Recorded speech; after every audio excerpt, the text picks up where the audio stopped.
I'm afraid. In my early 20s, I wonder, am I on the slippery slope into the soul-stripping, mind-numbing, rut-inducing enervation of adulthood? Let's take sex, for example. Sorry, Mom and Dad. Sex was one of my favorite extracurriculars in college. Between classes, before football games, after frat parties, before frat parties. God bless me. My boyfriend and I used to be able to bang it out 4 times in a single afternoon. Now, I'm only 2 years out of college, and going solo to put myself to sleep, if you know what I mean, is a chore. What the hell happened to me? Has the mere fact of having to pay my rent bill hyper-accelerated me through my sexual peak? If so, in the timeless words of Peter Pan, I won't grow up. And like the seasons change, we rearrange like a sunny day, turning into rain. My boyfriend and I recently moved to New York City. And we made the momentous decision, due mostly to the fact that we were very poor, knew very few people our age, and, loved each other a lot, to move in together. Maturely, we asked for no assistance from our parental units. Stupidly. You were stupid not to ask for some money. I really thought we'd be having sex more once we moved in together because, we'd be available. A lot more. But our sexy time seems to be happening less and less, and it blows. Or more accurately, rarely blows. And I'm not sure if it's because of him, or if I have transitioned, crossed over into the netherworld of adulthood. it's like every night I come home and we could A, tear each other's clothes off and have at it in the cramped hallway of our apartment, or B, get high and watch Chopped. And the latter is much more practically appealing. I love you, Ted Allen. Are you sure you're gay? Is this what adulthood means?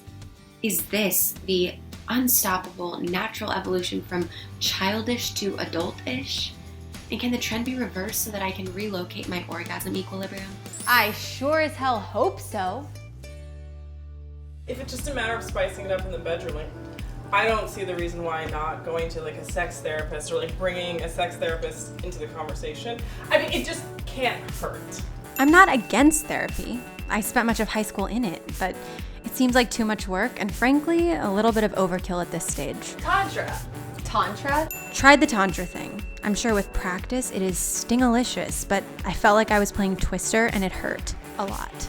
It's important to feel like I'm not abnormal or like I'm not doing something wrong or... And some people don't need that to feel connected to their partner, you know? Right. But I really think that every single person's situation is different and everyone has a different idea of normal, whether it's what they're doing or what other people around them are saying they're doing. Right. It's all about how you feel and you know inside what's right or wrong for you. Who cares what anyone else has to say? Right. In the end, like, they don't go home with him every day.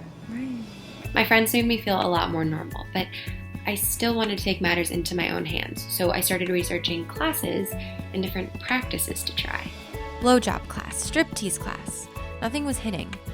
Then I found Intro to Om, an orgasmic meditation course. Oming is a 15-minute partnered consciousness practice where one partner strokes the other one's clitoris for 15 minutes with no goal other than to feel and be present.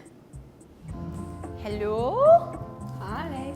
Hi. I'm Marissa. I'm Hannah. Nice to meet you, Nice to meet you Hannah. too. Welcome. My boyfriend and I moved in together, and since then, we have been having sex less than we did when we weren't living together. And I think once I actually force myself to do it and we start doing it, then I'm in it and it's great. But it's the mind part getting there that is hard for me. Orgasmic meditation, we call it OM for short. The practice itself, it does very much build that thing you're talking about where you're able to quiet your mind and live more in your body. 15 minutes, totally goalless. The only objective is truly to slow down, feel what's happening in your body, feeling connected to your partner. Okay, so let's do it. Okay, awesome. To me, sex is a vital part of my relationship. And I realize in this brave new world of responsibility that sex has a different energy and rhythm because I have far more have-tos and far less leeway for my want-tos. Do most people giggle when they're doing it? I feel like the first time I do this, I'm gonna be I'm just gonna be laughing. I have come to the realization that my libido got overwhelmed by my superego. It made it hard for me to communicate what I wanted and needed, and made me not give a fuck about his wants and needs. Here's what I know. Sex as an adult is completely different than sex in college. I don't have to sneak boys into my dorm room anymore. I have to say that was a big smile, and I do miss it a little, but I'm growing up. I'm not a sex monkey at someone's disposal for just hooking up.